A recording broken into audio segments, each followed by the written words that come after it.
So I just wanted to offer you a video of what we did today in class, which is a combination of pelvic floor release and a psoas release. And so all you really need is a chair and a yoga block. The height of the yoga block, most yoga blocks that are sold are about 3 inches high. Some people like a little bit higher, some people like a little bit lower. So if you like lower than that, you can use a book, maybe a wrapped up folded towel. Sometimes a blanket will work for people if you like a little bit less height. And it's going to depend also on the height of the chair. So find a situation that works for you and that feels comfortable in your body. I'm just going to have this off so you can kind of see a little bit more of what's happening. So all you need to do is get your chair set up and have your yoga block or whatever you're using under your hips ready. So come pretty close to the chair here, and then you're going to lie down on your back. And of course, this is all going to depend on how long of legs you have. Mine are not super long, so I need to get kind of close to the chair with my booty. And then from there, you're going to lift the butt up and put the block under your hips. The block does not go on your low back, so it's really under just the pelvis. And then you're going to find a way to support your legs so you're not using your muscles to support them. Now already, I'm in a nice and relaxed position. My feet are together. You can't totally see them. I can't capture it all on the camera.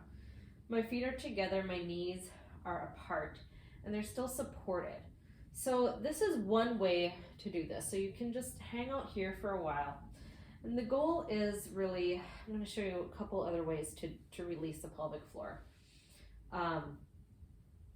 But this is a combo. This is really nice because it is a pelvic floor and a psoas. So the psoas muscles are the two just muscles that connect from your spine. They cross through your abdomen, go in front of your hips, and connect your legs to your trunk. They're the only muscles in the body that do that. They're the muscles that are related to the nervous system most closely. The vagus nerve innervates in through the psoas, I believe. And then, so they're really considered kind of the fight or flight muscle, because they're the muscles that tend to activate when we're in those situations. But they're also the muscles that help us flex our knees to our chest. So we're going to work on releasing those, and you may feel something and you may not. And that's just kind of the trick here, is to not get worked up about what you're feeling or not feeling, and just really let your body relax into the pose. So you're going to find a nice and relaxed position here. And you're going to hang out here for a minute, 3 minutes roughly.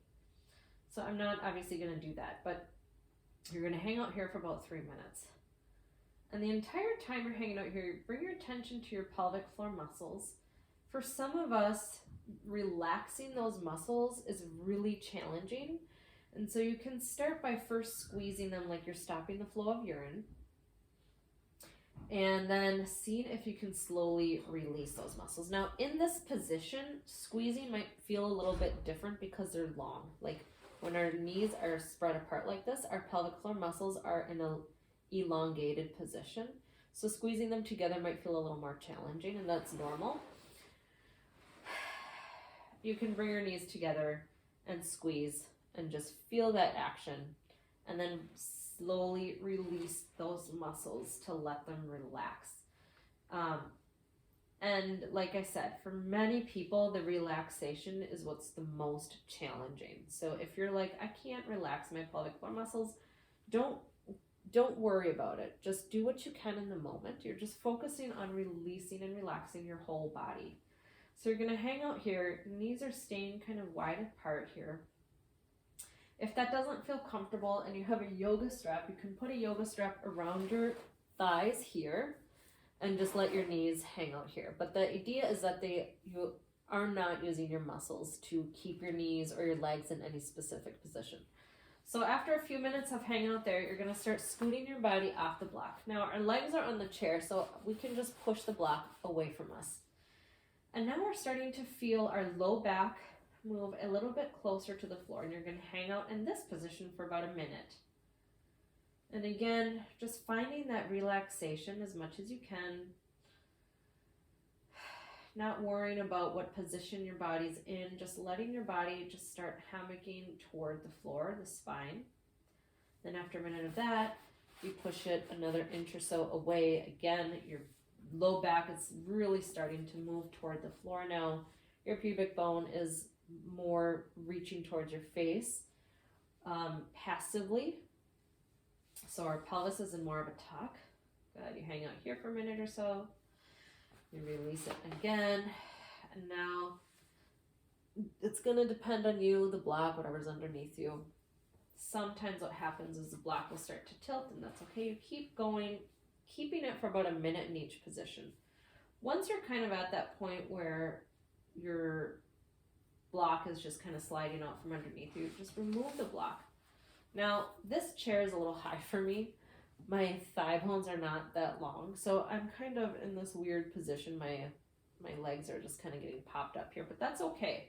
I'm fine with that. The goal is really to relax all of this and our legs and our upper body and just hang out here for like a minute, 2 minutes, whatever, however long you'd like. Good. Once you're there, you're going to start slowly bringing your legs down to the floor. Now, depending on your chair situation, you may need to move the chair out of the way. But the goal is really to just stay as calm and like undisturbed as possible. Your knees are bent, your feet are flat on the floor. And now you're going to slowly, super slowly slide 1 foot away. Try not to disturb the pelvis. Hang out here for a minute. Let your body reset just without forcing. We're just letting the body kind of resettle. And then you slide the other foot away. Good, resettling here. Good.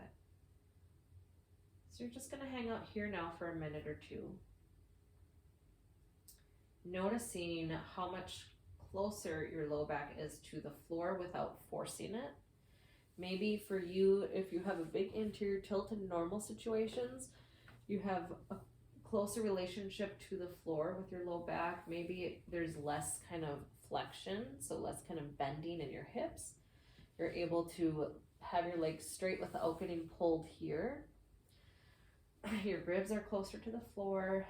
Our body's just making more contact with the floor in general.